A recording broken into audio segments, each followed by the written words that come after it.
సేట్ phone చేస్తున్నాడు, నేను ఇంట్లో లేనని చెప్పి. సార్ మీ డబ్బుల కోసమే మా ఆయన బయటికి వెళ్ళాడు సార్, ఇంకా రాలేదు.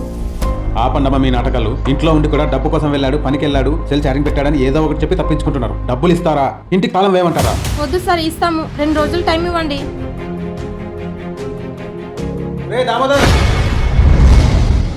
నేను లేనని చెప్పి. అమ్మా మీ ఆయన ఎక్కడ? ఆయన లేడన్నా, పనికి వెళ్ళాడు. ఎప్పుడు ఉంటాడమ్మా ఇంట్లో?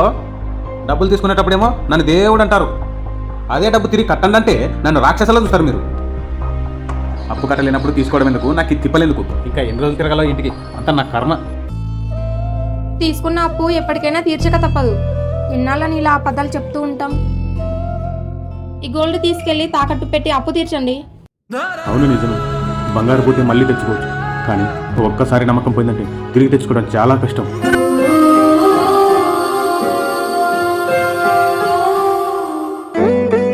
ఏమండి, శాలరీ పడింది కదా, మూవీకి వెళ్దామా? మూవీకా? సరే. పొద్దుటి నుంచి ఆడేరే చూస్తున్నాడు, ఇంతకేముంది అందులో? ఏదైనా పర్సనలా ఏంటి? అయ్యో, అనవసరంగా మూవీకి వెళ్దామన్నానే. ఇంత టెన్షన్లో ఉన్నా కూడా ఒక్క మాట కూడా చెప్పలేదు. సినిమా వద్దు, ఏమొద్దు. నేను రెడీ, వెళ్దామా? వద్దులేండి, జస్ట్ సరదాగా అలా అన్నాను. నెల రోజులు ఆగితే అదే సినిమా టీవీలో వస్తుంది, అప్పుడు చూద్దాంలేండి. సరే, నీ ఇష్టం.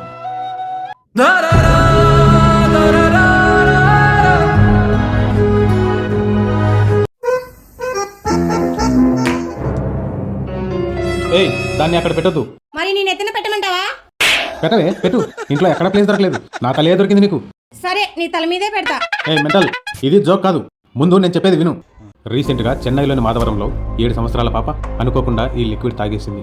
దాంతో ఆ పాప ప్రాణాలు కోల్పోయింది. ఇది చాలా డేంజర్. పిల్లలకు ఎంత దూరంగా పెడితే అంత మంచిది. అసలు దీన్ని పిల్లలు అందుకోలేని ప్లేస్లో పెట్టడం చాలా సేఫ్. అందుకే దీన్ని ఎక్కడ పడితే అక్కడ పెట్టద్దు, జాగ్రత్త. ఓకే, సారీ, నువ్వు చెప్పినట్లే చేస్తా.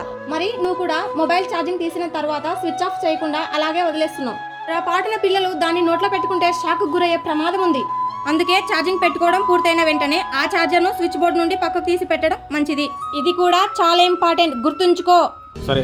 మీ పిల్లల్ని కూడా జాగ్రత్తగా చూసుకోండి. చిన్న వస్తువులే కదా, దాన్ని లైట్ తీసుకోవద్దు, బీ కేర్ఫుల్. పక్క రాష్ట్రంలో బస్ టికెట్స్ ఫ్రీ అంట కదా, మన రాష్ట్రంలో కూడా వస్తే ఎంత బాగుంటుందో కదండి. వస్తే కాదు, అస్సలు రాకూడదని కోరుకోవాలి. మనకు ఏదైనా ఉచిత పథకం వస్తుందంటే రేపు మన ఇంటికి కావాల్సిన వస్తువుల ధరలు పెరుగుతాయని గుర్తుంచుకోవాలి. ఇప్పుడు నువ్వు ఫ్రీ అంటున్నావే, ఇదే జనాలంతా అన్నీ ఫ్రీగా వస్తాయనుకుంటున్నారు. ఇలా అన్నీ ఫ్రీగా వస్తే మనం బద్దకస్తులుగా తయారవుతాం. ఇప్పటికే ఈ ఉచిత పథకాల వల్ల కొన్ని కోట్ల అప్పు బాకీ ఉన్నాం. ఇప్పుడు వచ్చే ఉచిత పథకాల అప్పు మొత్తం భారం మన నెత్తిన పడుతుందని ప్రతి ఒక్కరూ గుర్తుంచుకోవాలి. అసలే మన రాష్ట్రం ఇప్పటికే అప్పుల్లో మొదటి స్థానంలో ఉంది. మనకు కావాల్సింది కూడు, గూడు, విద్య, వైద్యం. ఇవి చాలు.